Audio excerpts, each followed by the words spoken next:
A&W Root Beer is an American brand of root beer that was founded in 1919 by Roy W. Allen.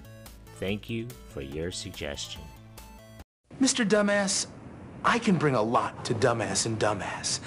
I'm a go-getter. Dumbass material all the way. So, am I your man, Mr. Dumbass? The name is Dumas. That's pretty thick-headed, but nothing compared to the rich, thick, frosty mug taste of an A&W Root Beer. With A&W, it's good to be thick-headed. What a dumbass.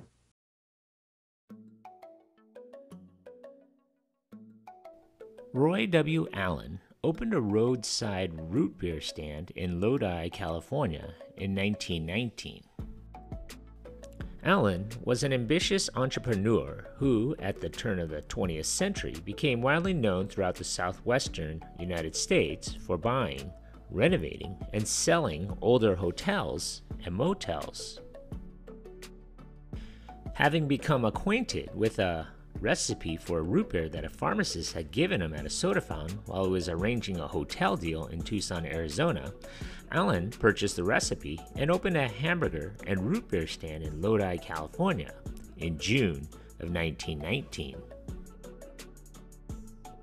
Allen knew that by playing on the name of root beer, he could attract alcohol drinkers into his establishment, especially since he decorated it in an old, well-worn saloon, complete with bar and bar stools. The Volstead Act of 1919 had prohibited the sale and consumption of alcoholic beverages, so soldiers returning home from World War I battlefields in France flocked to Allen's root beer stand, finding the beverage as a palatable substitute.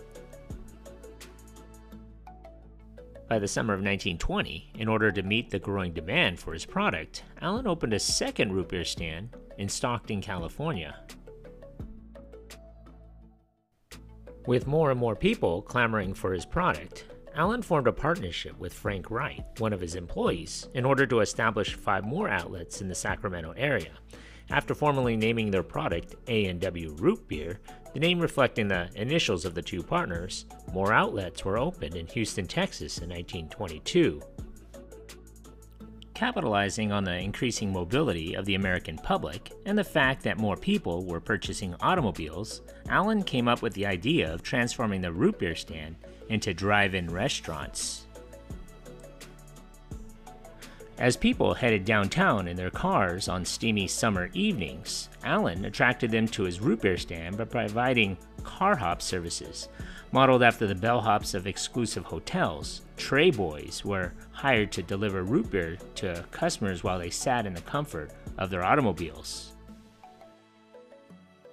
By 1924, with the popularity of his soft drink and drive-in outlet assured, Allen decided to buy Wright's share of the business. At the same time, Allen registered the name A&W Root Beer and the A&W logo with the United States Patent and Trademark Office, and began a comprehensive strategy to expand his business throughout the western United States. His first move was to establish a franchise restaurant chain for A&W Root Beer stands, selling the rights to franchises in Oregon, California, Washington, Nevada, and Arizona to 2 businessmen, H.C. Bell and Lewis Reed. The outlets within these states were renamed Reed and Bell Root Beer. Then Allen moved to Salt Lake City, Utah, and restarted his business by selling A&W franchises throughout the United States, except for the 5 states where he had sold the rights to Bell and Reed. Allen created the very first restaurant chain in America. Demanding and meticulous in his franchise agreements, Allen stipulated in each contractual agreement the precise design and floor plan of each root beer drive-in restaurant, the design and weight of the mugs his root beer was to be served in, and the mixture of the brew that had established his reputation, that had given him his fortune. Franchise owners could use the A&W name and logo and purchase concentrated root beer syrup from Allen. By 1933, there were more than 170 A&W franchises. Atop of this, there was no common menu, architecture, or set of procedures, and some chose to also sell food. By the end of 1941, when the United States entered World War II, more than 260 A&W outlets were in the operation. Unfortunately, the advent of the war had a negative impact on A&W Root Beer drive-ins. Not only there was a shortage of employees, caused by young men going to the war and young women taking jobs to fuel the production of wartime materials, but the essential ingredients to make root beer were simply not available. Sugar and extract were scarce commodities, rationed carefully to the American public for consumption. Not a priority business for the success of the American war effort, A&W Root Beer drive-ins began closing at a rapid rate. When the war ended in 1945, nearly 80 of the A&W outlets across the country had been forced to close due to shortages resulting from the war. With soldiers returning from overseas and the government's offer of easy-to-obtain GI loans, hundreds of new A&W outlets opened across the United States. By 1950, over 450 A&W outlets were in operation. However, Allen suddenly decided to sell the business he had founded due to an illness with his wife. A businessman from Nebraska, Gene Hertz, became the new owner and immediately incorporated his holdings to the A&W Root Beer Company. Hertz's management style allowed individual franchisees to run their business as they pleased, including marketing and public relations functions. Hertz's most important decision during his time as leader of the company was to allow the franchisees to serve food and develop their own outlets as drive-in restaurants. By the end of the decade, there were more than 1,900 A&W restaurants throughout the United States. Growing discontent among the franchisees led Hertz to sell the company in 1963 to the J. Hungerford Smith Company, the firm which had been brewing the root beer extract and bottling since 1919. Hungerford was acquired by the United Fruit Company just 3 years later, and in 1970, management at United Fruit Company decided to merge with AMK Corporation in order to form United Brands Company. In 1971, United Brands formed a wholly owned subsidiary, A&W Distributing Company, to retail its root beer. After test runs in Arizona and California, the products were distributed nationally, including a sugar-free, low-sodium, and caffeine-free versions. In 1974, A&W introduced the Great Root Bear, a mascot that served as a goodwill ambassador for the brand. In 1978, company management at United Brands decided to form another wholly owned subsidiary, A&W Restaurants, Inc., to manage the growing number of restaurant franchises. The separation of the beverage from the restaurant chain, however, as distinctly administered entities and operations, gave rise to the prospect of each one becoming a takeover or acquisition target. In 1982, in a move that surprised no one, United Brands Company sold A&W Restaurants, Inc.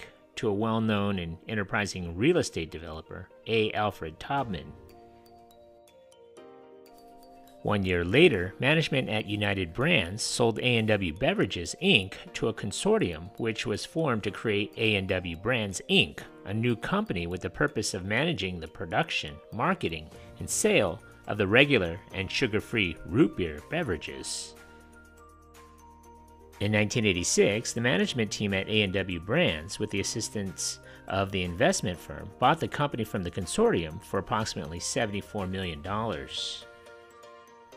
Losing no time in consolidating its market position, A&W Brands introduced A&W Cream Soda and A&W Diet Cream Soda in 1986, reformulated sugar-free A&W Root Beer in 1987 using NutraSweet and renamed it Diet A&W Root Beer, and purchased Squirt Co., the producer of Squirt soft drinks. 1 year later, A&W Brands acquired Vernors, the manufacturer of Vernors Ginger Ale.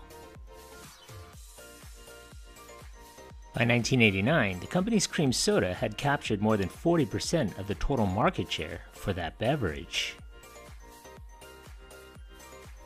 Management at A&W Restaurants had standardized a menu for all franchisees to follow and aggressively expanded its operations. In 1989, the company reached a major agreement with Carousel Snack Bars to redesign nearly 200 mall and food court outlets and convert them to A&W hot dogs and more over a period of 2 years. In 1994, A&W Restaurants, Inc. was purchased by Sagittarius Acquisitions. In 2000, it was sold to the Yorkshire Global Restaurants.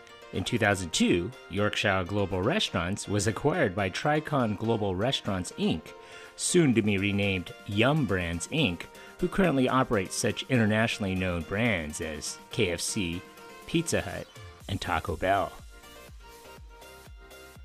In 1974, A&W reached its peak at 2,400 restaurants. When A&W celebrated its centennial birthday on June 20th, 2019, A&W had about 1,000 units worldwide. In October of 1993, A&W Beverages was folded into Cadbury Beverages. It spun off its U.S. beverages business as Dr. Pepper Snapple Group in 2008. Today, you can pretty much find A&W Root Beer on store shelves. A&W Root Beer is served at A&W Restaurants, but is no longer part of the same company as it once was.